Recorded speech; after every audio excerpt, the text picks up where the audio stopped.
तो चलिए पढ़ते हैं आज की कहानी की ओर।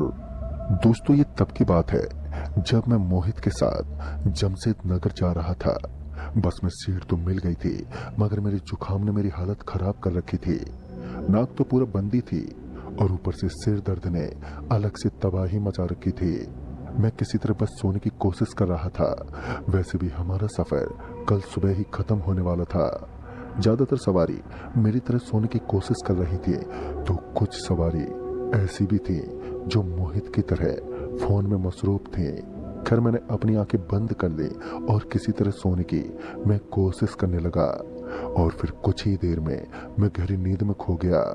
फिर जब मेरी आंख खुली तो मैंने पाया कि बस में सिर्फ मैं ही अकेला बैठा हूँ।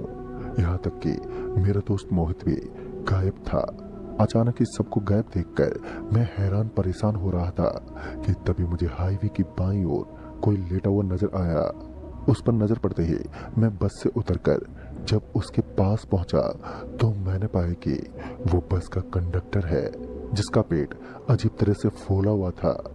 फिर जब मैंने उसे हिलाते हुए पूछा कि बाकी के लोग कहाँ गायब हो गए और तुम्हारा पेट इतना कैसे फूल गया है, अभी मैंने इतना कहा ही था कि उसका पेट किसी गुब्बारे की तरह फूट गया। उसके पेट के फटते ही खून के छींटों के साथ साथ मांस के चिथड़े चारों तरफ फैल गए थे। उस वक्त मैंने वहां से भागना ही ठीक समझा, मगर डर के मारे मुझे रास्ते का ध्यान ही नहीं रहा और मैं भागता हुआ हाईवे से काफी दूर चला आया। फिर जब भागते भागते मेरी सांस फूल गई तो मैं रुककर सांस लेने लगा। अभी मैं सांस ही ले रहा था कि मैंने देखा कि कुछ ही दूर पर एक आदमी लेटा हुआ है और उसका पेट भी बस के कंडक्टर की तरह फूला हुआ था। फिर जब मैंने अपने आसपास देखा तो मैंने पाया कि वहां और भी कई लोग मरे पड़े थे जिनके पेट फटे हुए थे।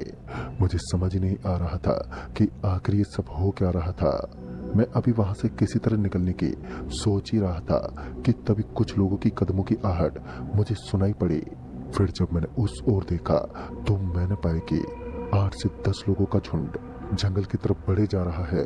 फिर जब मैं उनके करीब गया तो मैं ये देखकर दंग रह गया कि उन सभी ने अभी आंख मीच रखी है। मतलब कि वो सारे के सारे अपनी आंख बंद करके चल रहे थे। अभी मैं उनके पीछे पीछे कुछ ही दूर आया ही था कि मुझे और कई अजीब अजीब आवाजें सुनाई देने लगी और ये आवाजें ठीक उधर से ही आ रही थी जिस ओर ये लोग जा रहे थे। कुछ और आगे जाने के बाद जो मुझे नजर आया वो देखकर मुझे लगा कि मैंने बहुत ही बड़ी गलती कर दी यहाँ पर आके। दरअसल वहां पर एक बहुत ही बड़ी लादी थी और उस लादी के चारों तरफ लोग थे जो अपने दोनों हाथों से उस लादी से कुछ निकाल कर खाए जा रहे थे और वो तब तक खाए जा रहे थे जब तक कि उनका पेट किसी गुब्बारे की तरह फूल नहीं जा रहा था। पेट फूलते ही वो लोग दर्द से चीखते हुए वहां से भागने लगते। मुझे भी लगा कि यहाँ से अब निकलने में ही भलाई है, ना जाने कब कौन सी मुसीबत गले पड़ जाए। फिर मैं वापस पीछे मुड़ा और जितना तेज दौड़ सकता था उतना तेज दौड़ने लगा। फिर जब मुझे हाईवे नजर आया तो मैं हाईवे की तरफ बढ़ने लगा। मैं हाईवे पर पहुंचने ही वाला था कि किसी ने मेरा नाम लिया। मुरली। अपना नाम सुनते ही मैं रुका और अपने आसपास देखने लगा। तभी मुझे एक जगह पर थोड़ी हलचल होती दिखाई दी। फिर जब मैंने उस ओर सही से देखा तो मैंने पाया कि वो मेरा दोस्त मोहित है। मैं तुरंत उसके पास गया और मोहित का पेट भी फूल चुका था पर वो अभी भी होश में ही था। मैंने मोहित से पूछा, अरे ये क्या हो गया तेरे को, और तू बस से कहाँ चला गया था, वो भी मेरे को बिना बताए। इस पर मोहित, जो पहले से ही बहुत दर्द में था, कराते हुए बोला, तेरे सोने के कुछ ही देर बाद मेरी भी आंख भारी होने लगी थी और मैं भी बस सोने ही वाला था कि बस एकदम से रुकी। बस के रुकते ही एक बहुत ही तेज खुशबू आई और पता नहीं क्यों बस के ड्राइवर और कंडक्टर के साथ साथ हम सारी सवारियां बस से उतरकर उस खुशबू की तरफ चल पड़े। हालांकि बस से उतरते ही हमें दिखाई देना बंद हो गया था, मगर हम सारे चुपचाप से बस उस खुशबू की तरफ बढ़े ही चले जा रहे थे। फिर हम एक ऐसी जगह पहुंचे जहां से वो खुशबू आ रही थी। वहां पर पहुंचते ही मैं अपने हाथ से कुछ उठाकर खाने लगा। कुछ ही देर में मैंने इतना सारा खा लिया कि मेरा पेट फटने को आ गया था और जब दर्द का एहसास हुआ तो एकदम से दिखाई भी देने लगा। मैं जहां पर खड़ा था वहां एक बड़ी सी लादी थी जिसमें कुछ अजीब सा था और उसे ही हम लोग खाए जा रहे थे। मैं उसी वक्त वहां से भागा, मगर मेरा पेट लगातार फूलता जा रहा है और अब दर्द भी बर्दाश्त से बाहर हो रहा है। लगता है मेरा पेट कभी भी फट जाएगा। मोहित की बातें सुनने के बाद मैं इस सोच में पड़ गया कि वो खुशबू मुझे क्यों नहीं आई, जबकि बस में तो मैं भी था। मैंने मोहित से पूछा, क्या वो खुशबू अभी भी आ रही है तेरे को? इस पर मोहित ने हाँ में अपना सिर हिलाते हुए कहा, हाँ, इससे पहले तेरे को भी वो खुशबू अपना शिकार बना ले। तू यहाँ से निकल जा। मैं मोहित को छोड़कर जाना तो नहीं चाहता था, मगर मैं इसमें कुछ कर भी नहीं सकता था। अगर मैं वहां पर रुकता तो मेरी भी हालत बाकियों की तरह हो जाती। लिहाजा मैं वहां से भागा। फिर तकरीबन 1 से 1.5 घंटे भागने के बाद मुझे हाईवे से लगा एक मंदिर दिखा जहां लाइट जल रही थी। मैं हाफते हुए उस मंदिर के पास पहुंचा। मेरी किस्मत अच्छी थी कि मंदिर में पुजारी जी भी थे। उन्होंने मुझे हैरान परेशान देखकर पहले तो बैठने को कहा, और फिर जब मेरी सांसें स्थिर हुई तो उन्होंने पानी देते हुए कहा, क्या बात है, तुम बहुत ही ज्यादा परेशान मालूम पड़ रहे हो। इस पर मैंने उस मंदिर के पुजारी जी को सारी घटनाक्रम विस्तार से सुना दिया।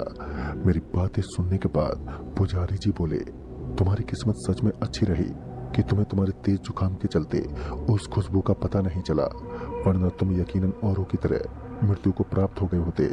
जहां से तुम भागकर आ रहे हो वहां कभी पूरा गांव बसा करता था, मगर उस अहंकारी जमींदार के चलते सारा गांव एक ही रात में खत्म हो गया। पुजारी जी की बातें सुनते ही मैंने उनसे पूछा, पर ऐसा क्या किया उस जमींदार ने जो सारा गांव एक ही रात में खत्म हो गया? इस पर पुजारी जी ने आगे बताते हुए कहा, एक बार की बात है, जमींदार ने एक दावत रखी थी जिसमें उसके बहुत बड़े बड़े साथी शरीक हुए थे। सब कुछ अच्छे से निपट गया था, मगर दावत की अगली सुबह ही उस जमींदार ने मखाना को अपने घर पर बुलाया। मखाना एक हलवाई था जिसे जमींदार ने पिछली रात की दावत के खाने बनाने की पूरी जिम्मेदारी दी थी। मखाना के हाजिर होते ही पहले तो उस जमींदार ने उसे बहुत भला बुरा कहा और उसके सारे कपड़े उतार के उसे पूरे गांव में यह कहकर घुमाया कि उसकी वजह से उसकी बिरादरी में नाक कट गई, क्योंकि दावत का खाना बेस्वाद बना था। मखाना को सुबह से रात तक नंगा करके हर जगह पर घुमाया गया और फिर उसे छोड़ दिया गया। मखाना अपने साथ हुए व्यवहार से बहुत आहत हुआ और उसने वो गांव छोड़ दिया। मगर ठीक 7 महीने बाद वो एक बार फिर लौटा, मगर इस बार वो बिल्कुल बदल चुका था। उसके वेशभूषा से ऐसा लग रहा था कि वो कोई काली शक्ति का पुजारी हो। जिस रोज वो गांव पहुंचा उसी रात वो गांव के बीचों बीच कुछ पकाने लगा। कुछ ही देर में उस चीज की खुशबू गांव में फैलने लगी और धीरे धीरे करके वो खुशबू पूरे गांव वालों को वहां पर खींच लाई, और साथ ही उस जमींदार को भी। फिर सबने इतना खाया कि सबके पेट फूलकर फट गए, और इस तरह मखाना ने अपने साथ हुए बदसलूकी का बदला ले लिया। इसके बाद से मखाना कहाँ गया ये किसी को पता नहीं, क्योंकि आज के दिन वो हादसा हुआ था और 7 साल में यह हादसा इसी रोज ही होता है। दोस्तों, ये सब जानने के बाद मैं रात भर उस मंदिर में ही रुका और सुबह होते ही मैं अपने घर लौट आया। तो दोस्तों, इस कहानी में बस इतना ही। कहानी आपको पसंद आई हो तो लाइक शेयर जरूर करें और साथ ही हमें कमेंट बॉक्स में जरूर बताएं